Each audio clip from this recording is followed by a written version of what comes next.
Michelangelo must have had the inspiration of what Moses really looked like, and he caught it in his mind.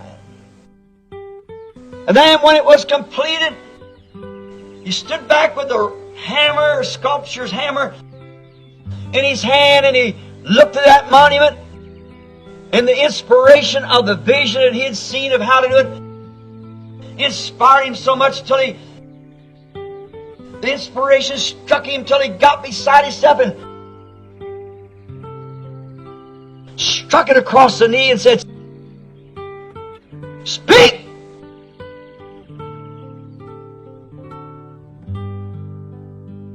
Now, there's a flaw on that great image. On the knee, on the right knee. To me, the flaw was what made it the masterpiece. Now, let us turn the page of Michelangelo and close the book. Let's open another book and read of the great sculpture, the Almighty, who, before there was a world, and before the foundations was laid,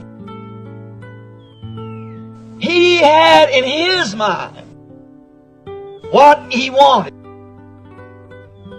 And He wanted to make man in His own image. He wanted to make something in reality of what was a vision to Him. What was in His thinking. Now to Michelangelo, that was an attribute of his thought. God wanted to make a man after His image. The great sculpture. And He went to work on him. And we notice as He brought up from the materials, the first perhaps was fishes, and then the birds, and then the creeping things upon the earth, and many things that He brought. But finally, as He brewed, being creator, yet He wasn't like a man now, sculpture that has to take something that's been created, a hue and image. He was the sculpture of eternal things. He was a sculpture that could create and bring into existence that which He has in His mind. Or otherwise, He can make material what His attributes desired. And as He began to work upon creeping things, like upon the little animals upon the earth, and then He began to bring it from that into something else higher. Then finally He brought it into the larger animals, such as the lion, tiger, bear. Then He brought it into the life of maybe of monkeys and apes and so forth. Now, not an evolution, as we think that one came from the Eve. That was a complete creation. God working in a pattern. But finally, there came forth upon the earth a perfection. And that was a man. And then He could see in that man that it looked like Him. So now, when He looked upon him, he was a reflection of what his Creator was. God had now been able to achieve the thing that He wanted. A man in his own image. But now he's seen that the masterpiece was lonesome like he was. So he divided the masterpiece by striking it in the side and brought forth a helpmate. And now to make the two one, he put them like any great sculpture in a place that it's beautiful. A sculpture wouldn't make a great masterpiece and then take it and set it in an alley somewhere. Or hide it behind buildings. As our Lord told us, a man doesn't light a candle and put it under a bushel. When we become God's masterpieces, we're not hid in an alley somewhere. We must give light. So we see that he, after he made this masterpiece, he placed it up here on the earth and put it in the most beautiful place there was, in the Garden of Eden. He placed his masterpiece, the two being one, in the Garden of Eden. And now we see them as a masterpiece family in the Garden of Eden. How beautiful it was, and it so pleased him till he took rest then. He said, I'll rest. But while he was resting and trusting to his masterpiece, his enemy come in and found this great masterpiece. And he, by deceit, he crawls under the garden walls. And then he marred this beautiful masterpiece. He marred it so that it fell.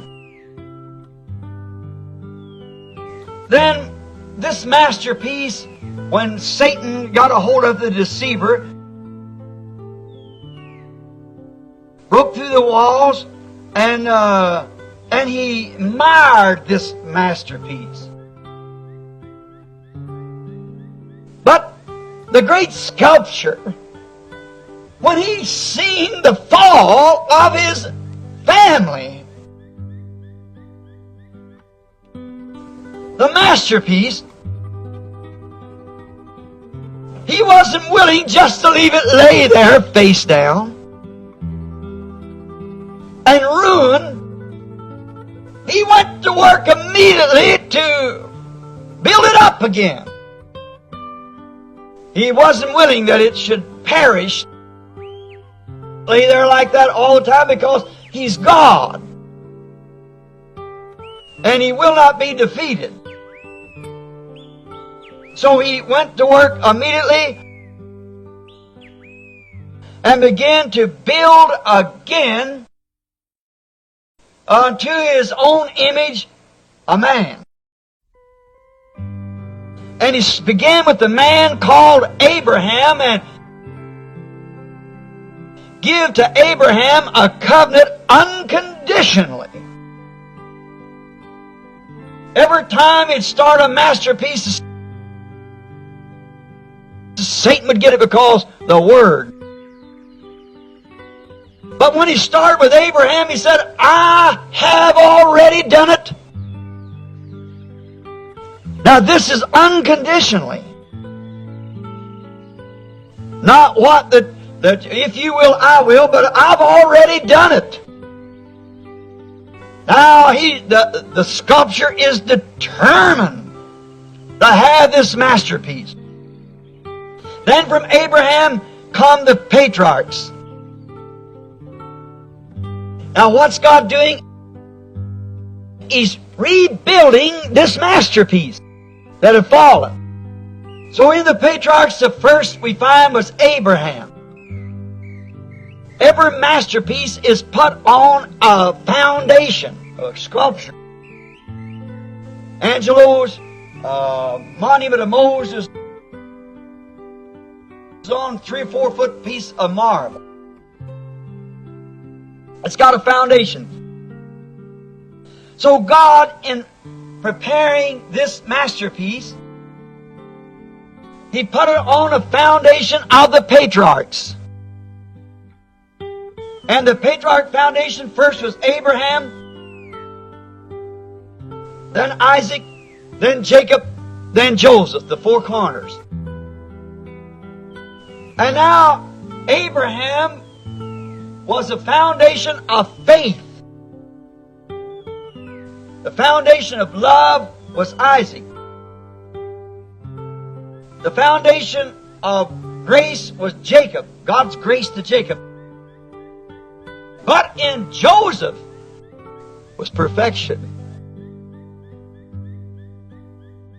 There's where he could set the money. Now the foundations is laid through faith, love, grace, and to perfection through the patriarchs. Finally, as he started way back in the days of Moses and come down through the prophets, each one, and finally building up the body, coming closer all the time.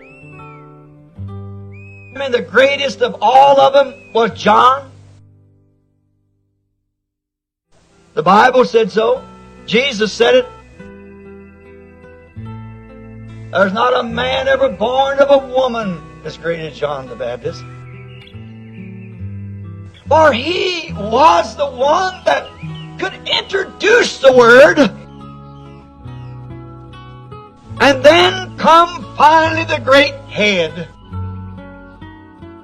The head of all of it. The rest of the body just spoke of it. The foundation was laid by the patriarch. But the body was built by the Word, which was the prophets. And here comes the head of all of it. Jesus came on the scene.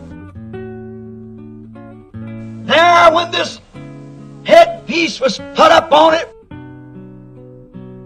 we find in Him the entire handiwork of God. We find in Him the perfect reflection of the Word, for He was the Word. The fullness of the Word.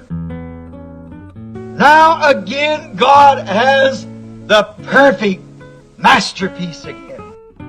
As Isaiah said, behold my servant, my masterpiece, that I have portrayed through all the ages of this perfect one coming in.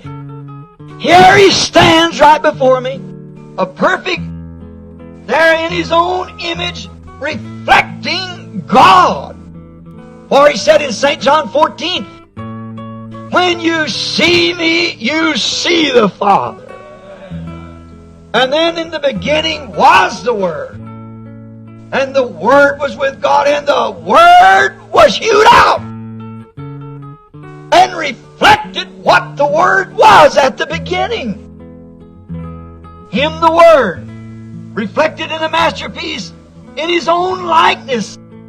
God, back again in His own likeness. The Word form being reflected in the image of a man.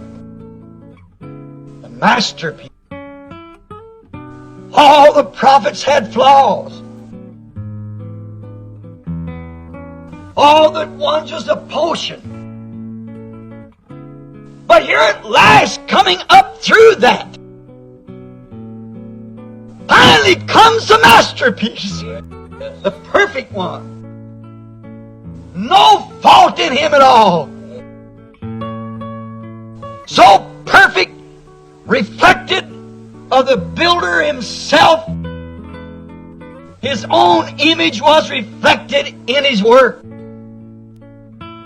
God and Christ were one. Insomuch until He put His own Spirit into Him. And then even the image and the builder became one. God and His sculpture work, His masterpiece. Where Moses was in the work of Michelangelo was a sculpture work that was dead because it had been made out of stone. But here, the master builder, when he got his handiwork perfected, he stepped into it. So perfected a Redeemer of man, so perfect, so godly, yet there was no beauty we should desire Him. When this virgin-born Son of the living God becomes so perfect and humble and in the image of God, until the great Master who had brought His life up through the prophets, and He was the fulfilling of all the prophets. He was so perfect until God, seeing this, He smote Him and cried out, "Speak!" as Michelangelo did. Speak!